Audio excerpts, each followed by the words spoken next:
Hindu mythology में Lord Shiv एक ऐसी फिगर है, एक ऐसा नाम है जो सदियों से गूंजता आ रहा है। उनकी कहानियां, उनके प्रतीक और उनका दर्शन भारतीय संस्कृति और आध्यात्मिकता में गहराई से बुने हुए हैं। जो खौफ और पहेली दोनों है, वह एक रहस्यमय शक्ति है जो भक्तों को आकर्षित भी करती है और सोचने पर मजबूर भी करती है। डिस्ट्रॉयर भी और क्रिएटर भी। विनाश और सृजन का यह दोहरा पहलू उन्हें ब्रह्मांडीय शक्ति का प्रतीक बनाता है। एस्थेटिक भी और हाउस होल्डर भी।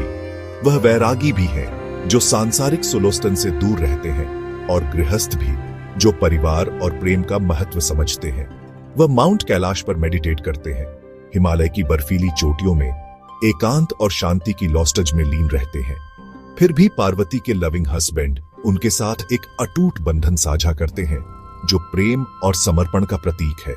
और गणेश और कार्तिकेय के फादर भी हैं, अपने परिवार के प्रति स्नेह और जिम्मेदारी का निर्वाह करते हैं। शिव के सिंबल्स क्रिसेंट मून, सरपेंट उनकी पहचान का अभिन्न अंग है। ट्राइडेंट और ड्रम उनकी शक्ति और लय का प्रतिनिधित्व करते हैं। हर एक कॉस्मिक मीनिंग की लेयर्स को रिवील करते हैं, ब्रह्मांड के रहस्यों को उजागर करते हैं। सबसे मिस्टीरियस है उनकी थर्ड आई, ज्ञान और अंतर्दृष्टि का प्रतीक, जो इनर विजडम और परसेप्शन बियॉन्ड ड्युअलिटी का सिंबल है, जो हमें वास्तविकता की गहरी समझ प्रदान करती है।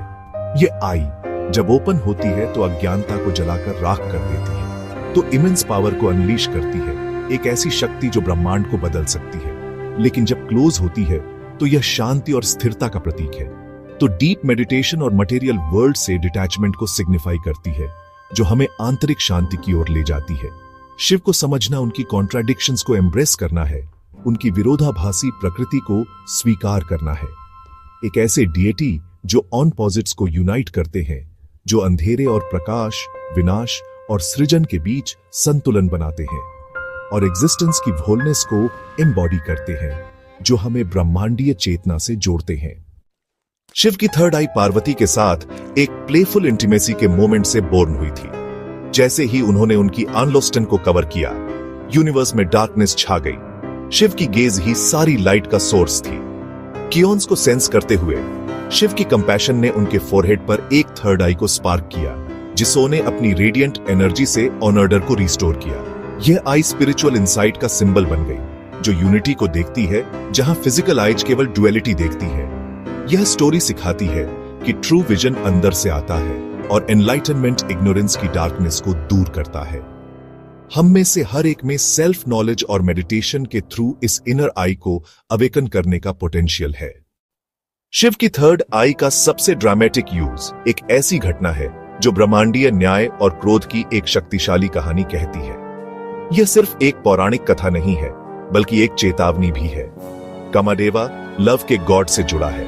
वे प्रेम और वासोना के देवता हैं, जिनके बाणों में फूलों की कोमलता और मोहकता है। सती की डेथ के बाद शिव का डीप मेडिटेशन एक गहन तपस्या में लीन थे, जिससे ब्रह्मांडीय ऊर्जा का संतुलन बिगड़ने लगा था। कॉस्मिक बैलेंस को थ्रेटन कर रहा था, क्योंकि शिव की तपस्या से संसार में स्थिरता आ गई थी। क्योंकि केवल उनका फ्यूचर सन ही डेमन तारकासुर को डिफीट कर सकता था, और तारकासुर के आतंक से तीनों लोकों में हाहाकार मचा हुआ था। गॉड्स ने कामादेवा को एक महत्वपूर्ण और जोखिम भरे मिशन के लिए चुना। शिव की डिजायर को पार्वती के लिए जगाने के लिए भेजा, ताकि शिव और पार्वती के मिलन से एक शक्तिशाली पुत्र का जन्म हो सके। कामादेवा के एरो ने शिव को स्टिर किया, उनके ध्यान को भंग किया और उनमें प्रेम की भावना जागृत करने की कोशिश की, लेकिन उनके रैथ को भी प्रोवोक किया। शिव का क्रोध इतना भयंकर था कि पूरी सृष्टि कांप उठी। शिव की थर्ड आई ओपन हुई, उनके माथे पर स्थित तीसरी आंख खुली, जो विनाश और ज्ञान का प्रतीक है, जिससे फायर की एक बीम निकली, एक दिव्य अग्नि की किरण निकली, जो सब कुछ भस्म करने की शक्ति रखती थी, जिसने कामादेवा को ऐश में रिड्यूस कर दिया। कामादेवा जलकर राख हो गए, उनका भौतिक शरीर नष्ट हो गया। उस इंस्टेंट में डिजायर यूनिवर्स से वैनिश हो गई। प्रेम और वासोना की भावना संसार से लुप्त हो गई, जिससे वह कोल्ड और लाइफलेस हो गया। संसार में निराशा और उदासी छा गई। गॉड्स, सभी देवता चिंतित हो गए, और कामादेवा की वाइफ रति ने मर्सी के लिए प्लीड किया, अपने पति के जीवन की रक्षा के लिए प्रार्थना की। शिव को लव की नेसेसिटी याद दिलाई। रति ने शिव को समझाया कि प्रेम के बिना जीवन अधूरा है। कंपैशन से मूव्ड होकर शिव का हृदय पिघल गया। शिव ने कामाडेवा को एक फॉर्मलेस फोर्स के रूप में रिस्टोर किया, एक निराकार शक्ति के रूप में पुनर्जीवित किया। लव एक्सिस्ट करेगा लेकिन बिना फिजिकल फॉर्म के। प्रेम हमेशा रहेगा लेकिन उसे देखा या छुआ नहीं जा सकेगा। कामाडेवा के चले जाने से दुनिया ने सारा पैशन और क्रिएटिविटी खो दी। नेचर फेड हो गई और लाइफ स्टैग्नेट हो गई। रति के ग्रीफ और गॉड्स की प्लीज ने शिव के एंगर को सॉफ्ट किया।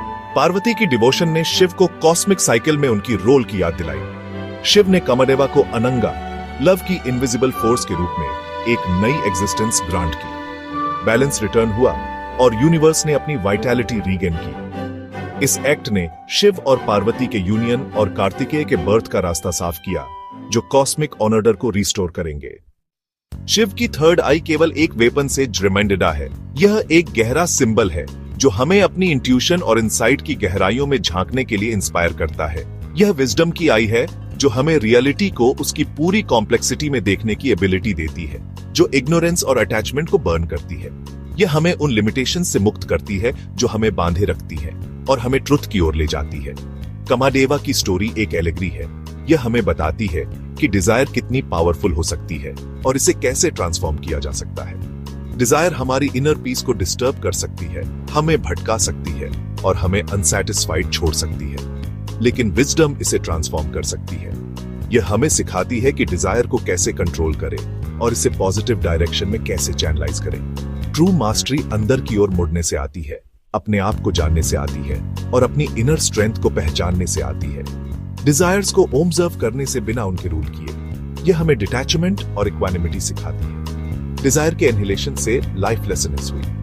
यह एक एक्सट्रीम है जो हमें अवॉइड करना चाहिए। उसका एक फॉर्मलेस फोर्स के रूप में रेस्टोरेशन दिखाता है कि एनर्जी कभी डिस्ट्रॉय नहीं होती, बस ट्रांसफॉर्म होती है। कि डिजायर विजडम से गाइडेड होकर एसेंशियल है।